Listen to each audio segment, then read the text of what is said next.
a nickel off of turning them bass. Never worry about the price of gas. I've been wheeling and dealing and sitting there in a man. Hunting, fishing, loving every day. That's the prayer that a country boy prays. Thank God he made me this way. Hunting, fishing, and loving every day. Early in the morning, late in the evening, I'm getting red dirt rich, the Flint River Bed. Hey folks, thanks for tuning in again. We're back down in the man cave. I got Ava with me. Say hi. Hi. We're just down here hanging out and I'm playing around still on the computer. This week's episode we're going to be doing an Alaskan caribou hunt. I don't have a lot of footage of it. It's kind of more of an informational video. It's a DIY hunt that we did up there. A lot of times people tell you about these hunts and they're flyouts, and then you do them yourself, and that costs quite a bit of money. By the time you pay for your airfare to get up to Alaska, your licenses, you know, airfare back, and then you pay that plane to fly you out to the bush, it can get pretty pricey still, and you're all on foot. My hunt that I'm going to show you was just our very first hunt up there. It was a trial hunt. I talked for months with different people up there, the DNR and some of the biologists up there, and then I even called around the sports shops in the different areas around the Taylor Highway and the Steese Highway. The Steese Highway is where we're going to be hunting. And everybody told me something different. So I said, we got to go up there, figure it out for ourselves. So we went up there this time, did all of our scouting, got all the bugs worked out. It was very hectic. I'll show you in the video. But hey, we got the bugs worked out now, so next time we go up, got everything planned, we know how to do it now. That's why I'm here telling you, because I could not find a video on YouTube, I couldn't find forums on the internet that could give me the information that I wanted to hear, or was at least reputable. Not a lot of information out there on it. But anyways, we're going to show you that and just show you how you can go up there on a very low budget. If you got a couple of buddies that you can split it up with, oh my gosh, it gets even cheaper. A caribou hunt is, you know, somewhere around $8 grand on average. Quebec used to, you could go hunt caribou up there. That's where I got mine at. But they shut it down, and ever since they shut it down, the caribou prices are just starting to go up. You can still hunt woodland caribou in Newfoundland, but they're going to shut that down supposedly real soon. But all of Nunavik and all, there's several other places you can go, but you know, $8 grand you're talking all day long. These hunts are way, way cheaper. And if you listen to me and do what we tell you to do, and it's going to be hard, trust me, because the first time I went there, it was hard, but listen to it and do it, you can get really, really nice caribous. We worked out all the bugs, so we're going back next year already. We're already booked it in, so next year we're going to kill some really nice caribou. But again, I don't have a lot of video of this. Like I said, this is going to be a more of an informational video. I'll show you some maps and information that I found out. So I hope you do enjoy. Like I said, it's a more of an informational video, this one. So it's coming at you. Now! Yep. You said it right. Coming at you now.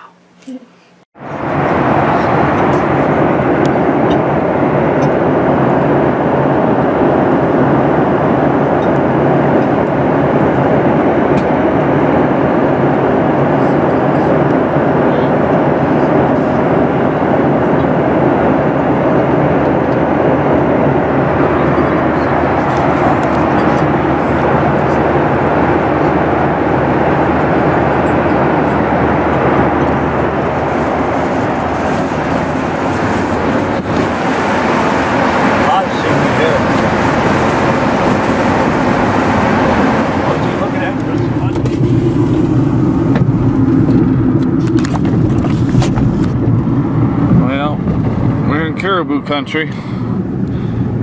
There's a bunch of hunters. There's Dad, Don, camper. See him in the mirror. There's a bunch of hunters. This is like nothing. There's spots of hundreds of campers parked. You guys are out looking for caribou like we are. And we have seen seen a grand total of 0 caribou. Not even one. We talked to the DNR, and the DNR said there's 3,000 hunters in this unit. Opening day is tomorrow, and they only allow about 900 to be killed. So he said with about 3 days it will be full and the season will be closed. So we need to find us some caribous tonight, put them to bed, and shoot them in the morning. And hopefully not way over there on the other side of the mountain. Worst comes to worst, I will go get me one though. Don and Dad might not.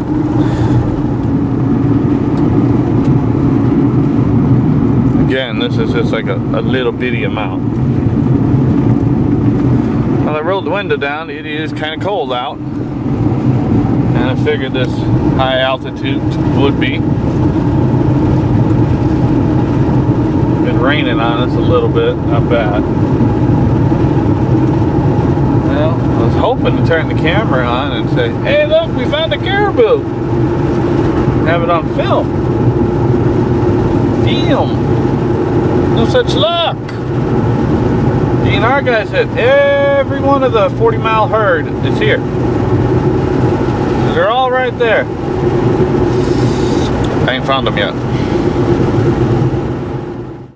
Well, full tank. That's a good thing. As you can see there, we're in central Alaska. Bad news is we didn't see no caribou.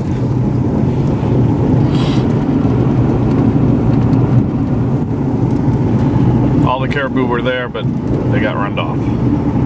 So.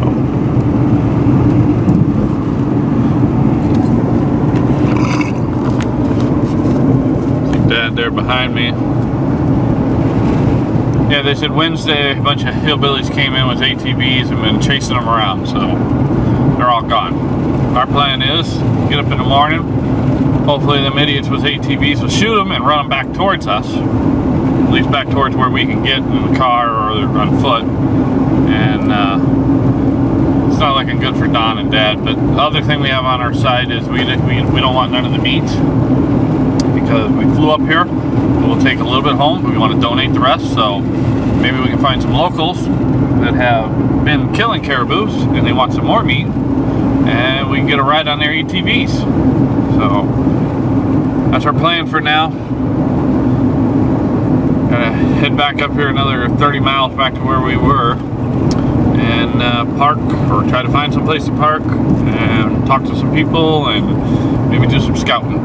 So stay tuned for more. We're in Alaska 2019 on a caribou hunt that we didn't have planned, but just threw it together last minute and here we are. So not looking good. But times will change. Lord watches over us, gets us home safe. That's the most important thing. And maybe we can get a caribou too. So. Hey everybody. Well, we made it up here. We landed in Anchorage, got our camper, drove up, went through Denali National Park. If you get some time and you do this hunt, stop off at Denali National Park. It's real cool. Got a lot of things you can do there. A lot of tourists in there. They bring buses from Anchorage up into there, but it's really cool. It's worth spending some time there. Some really great scenery. But we didn't spend too much time there because we wanted to get up and scout. So we made it up to Fairbanks and then picked up our rental SUV and then headed up to the Steese Highway. Drove out of Fairbanks, probably an hour or 40 minutes.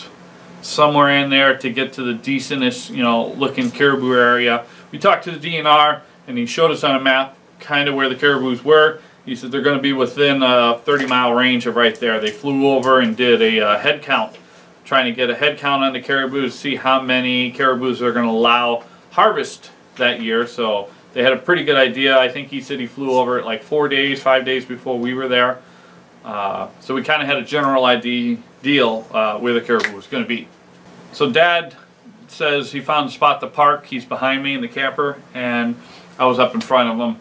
So I go to turn around in the SUV, and as I turn around, I notice he's backing into this real big hill. There's a little pull-off there that I see something moving up there, so I pull on over and get my binoculars out. I finally spot some caribou.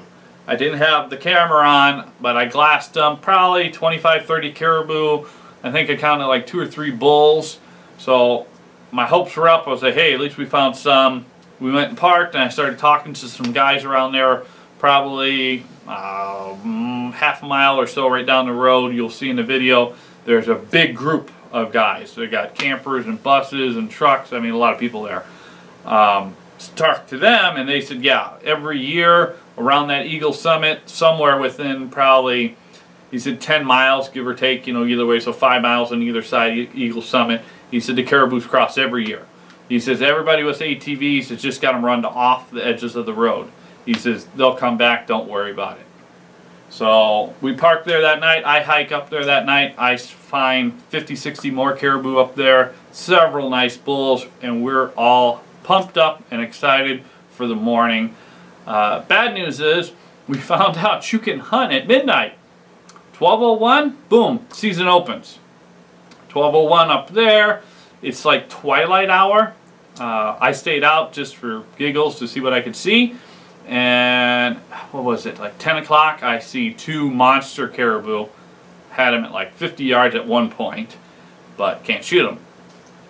Come midnight, I only heard like 2 or 3 shots because you could only see like 50 yards in front of you. I just said, hey, heck with it, I'm going to bed. We're going to get up in the morning and hit it. So we're just hanging out in camp now. I'll show you the camper. We're just chilling out. We see some caribous actually run right by the camper. Nothing real big, some small little bulls, but our hopes are high for the morning.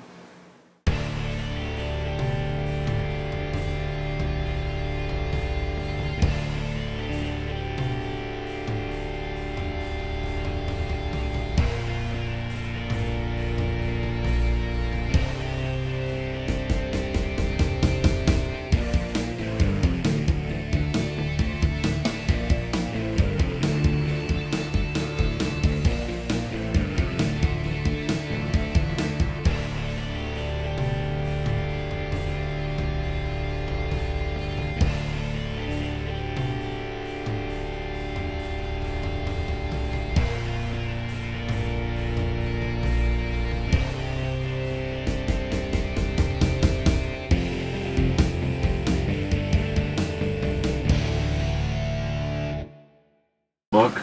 Yep, that's a small one. He's got shovels out front. Yeah. The ones I seen were way bigger than that. Oh, yeah. That guy in the ATV just did this. Yep. Yeah, he ran him over. There's one. Yeah. There's one for you, Don.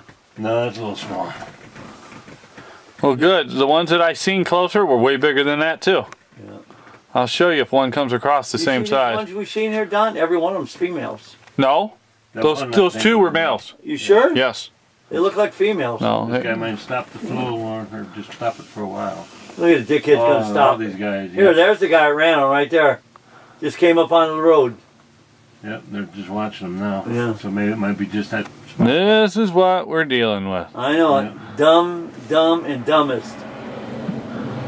Freaking idiots. There's gonna be more coming behind them as they go by. They don't care about a road. That's why I told you, Don. We're gonna sit around top of that hill up there. We'll kill a caribou. Well, it started raining around 9 o'clock that night. Like I said, I went out in the evening and I seen a couple of really, I mean, they're Boone and Crockett caribou. I had them really close. I could have shot them with a bow if it would have been season. But they went up over a hill around 11:30 or so. I watched 12 o'clock. Those are the couple shots I did here. I'm assuming they killed those 2 big caribous.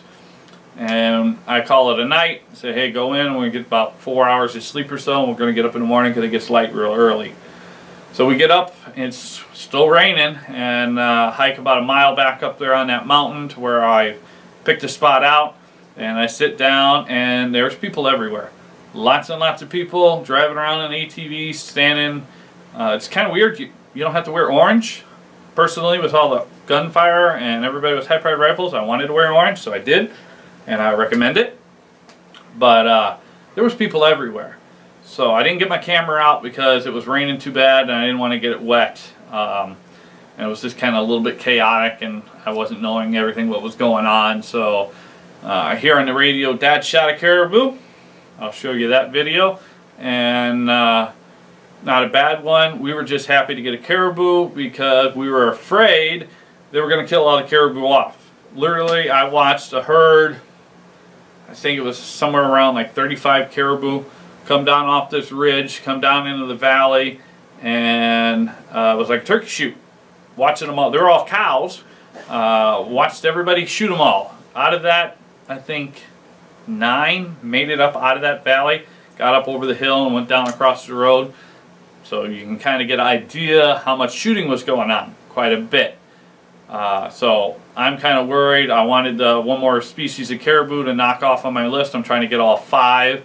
And I paid the money to get up there, so I told myself, hey, 1 in the hand's worth 2 in the bush. Take the first caribou I can get a shot at, and I'll be happy with it. I wanted something with double shovels. I wanted something that was big, like the 2 I seen, you know, the night before. But hey, at this point, with everybody shooting everything, I just wanted a caribou. So I didn't get the kill shot on camera because it was so far away. I was sitting actually up there next to Dad's caribou, and another group came through. Everybody started shooting at them. I ranged them at 700 yards, and then that kind of worked up a little bit. Ended up shooting around 660-ish, give or take, and shot it, dropped it. But with this camera system I have, 660 plus yards, the caribou would have been so small you would have never even seen it. And it was still raining, so I was like, hey, 1 in the hand, I shoot a caribou, I'm good, I'll go down and film it. So that's the footage that you're about to see. By the time I hiked down there, the rain stopped and the sun's coming out, and it's turning out to be a pretty good day. I think that was at like 8 o'clock or so in the morning by the time I did shoot that one. But like I said, it gets light at like 3 to 4 o'clock. It gets light again where you can see the shoot, but check it out.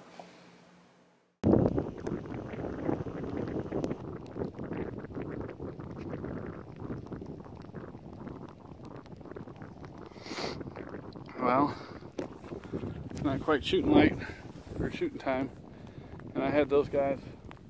They're right now only at like 200 yards. I had them at 100. I was trying to keep them from running across the road, which it looks like they changed their mind, which is a good thing. But I can't shoot yet. I could shoot them all day long there. That one is Boone and Crockett. Oops.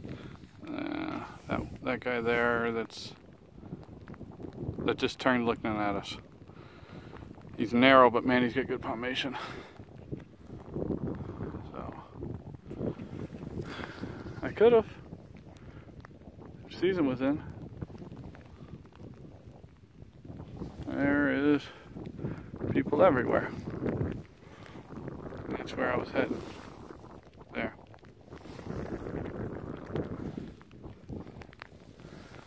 The guys I want to shoot now are over here, so I don't know. Wait and see.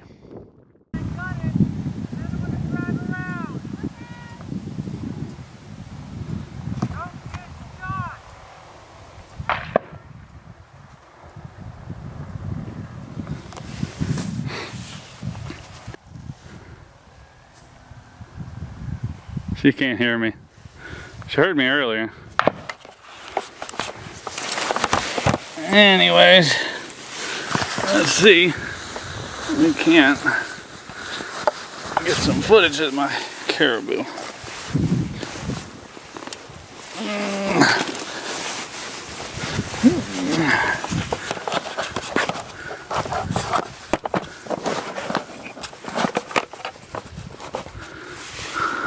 There we go.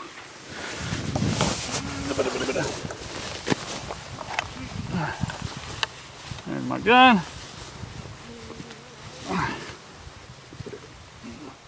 There's my caribou.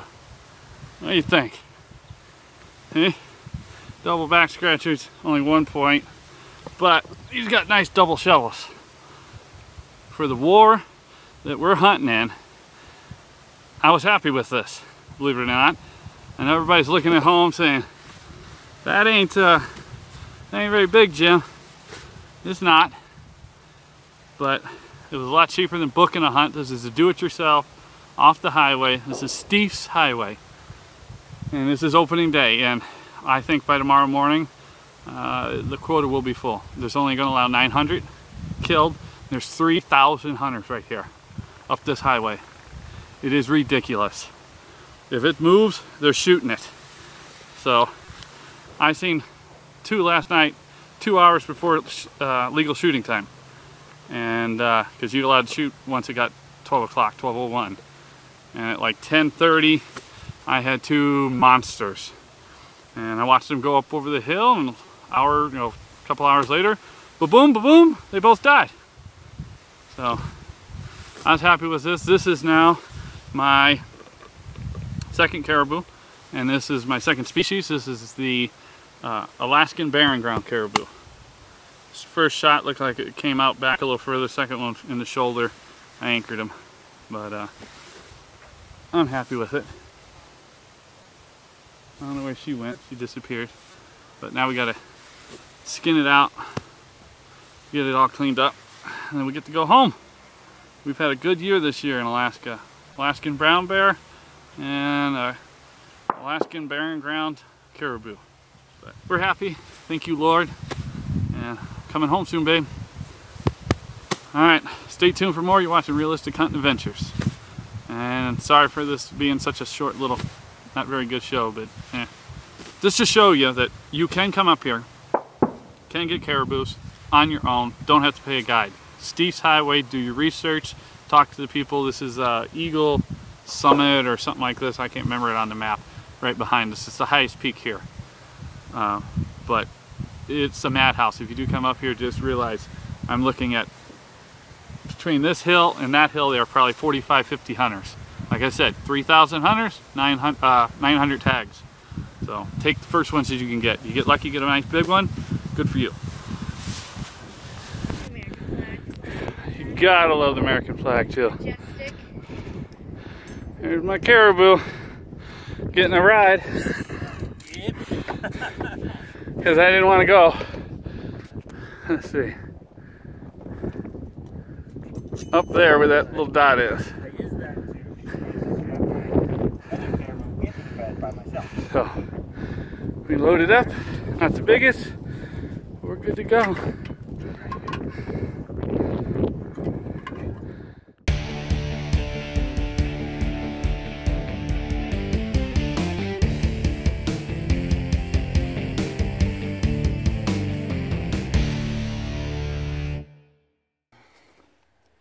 There's your boo. Hey, look, get down behind.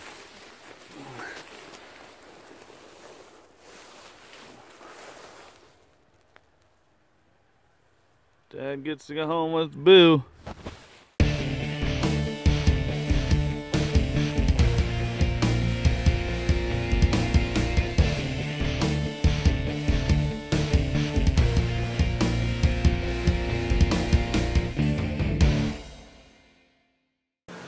So, as you can see, hey, I did get my double shovel, but not a very big caribou, right?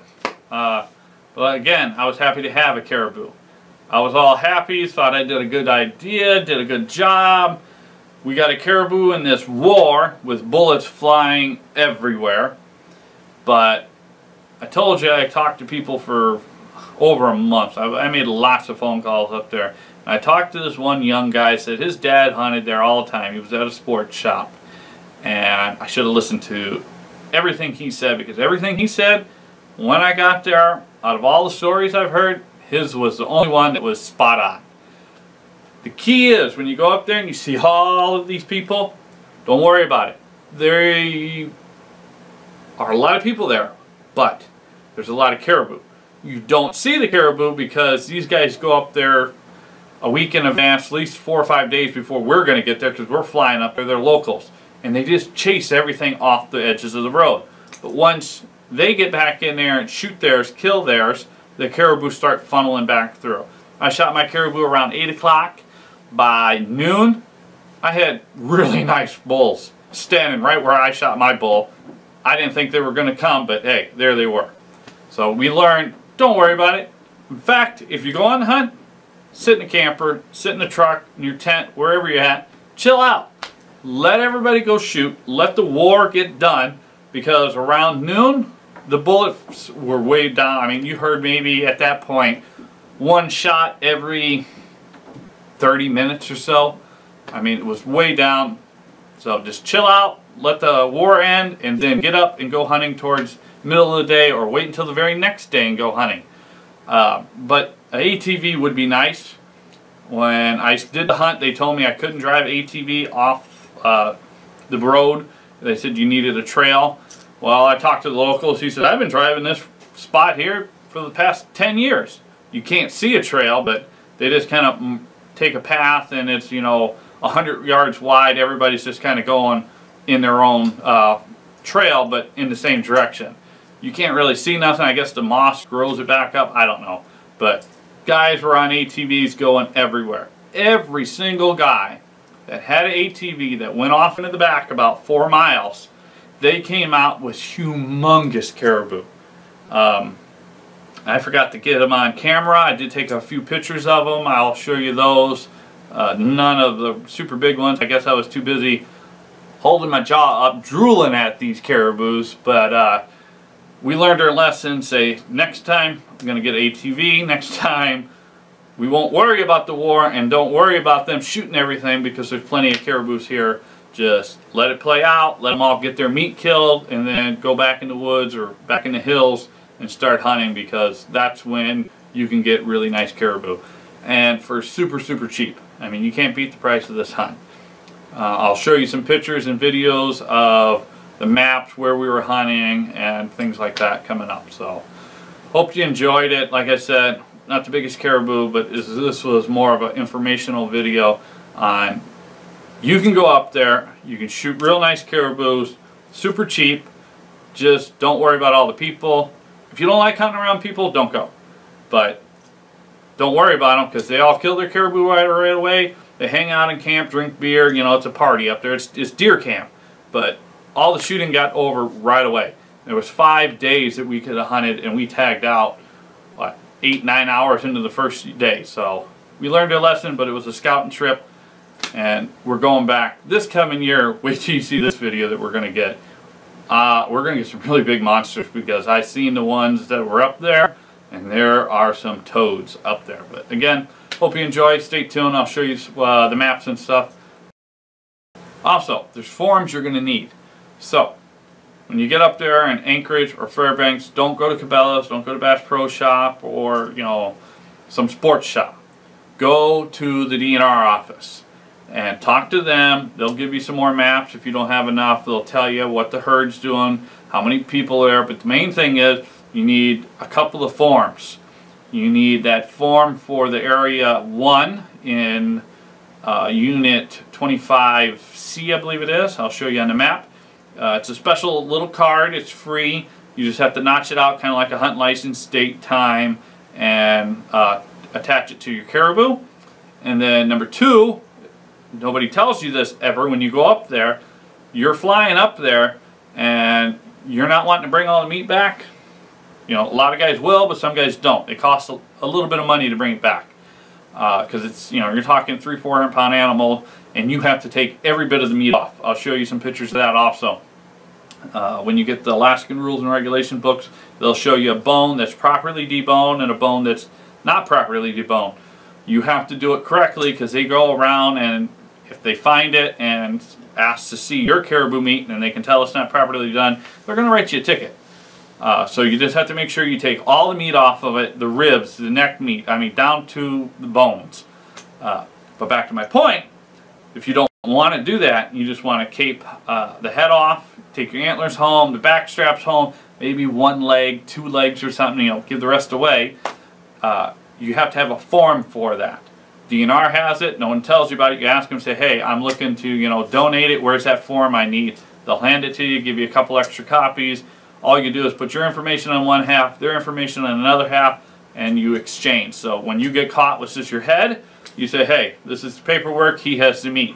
Same with him. He gets caught with extra meat, he goes, no, this guy gave it to me. Again, we'll have that paperwork too. We can tell you where to get it, and I think I actually have a couple of them. I'll make copies so I can hand out. But just something else that you should know when you're up there that you need.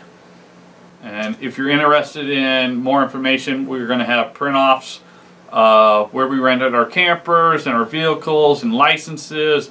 You have to get several different forms also when you're up there on harvesting them, giving the meat away forms and all that stuff. Freezers, where you're going to put your meat and antlers. These are all in velvet, so you have to store these, how to store them. We'll have all that information. If you want it, you contact us at Realistic, and we can hook you up with that. But hope you enjoyed. Stay tuned for more. We have a skinning video I actually just filmed tonight in the butcher shop.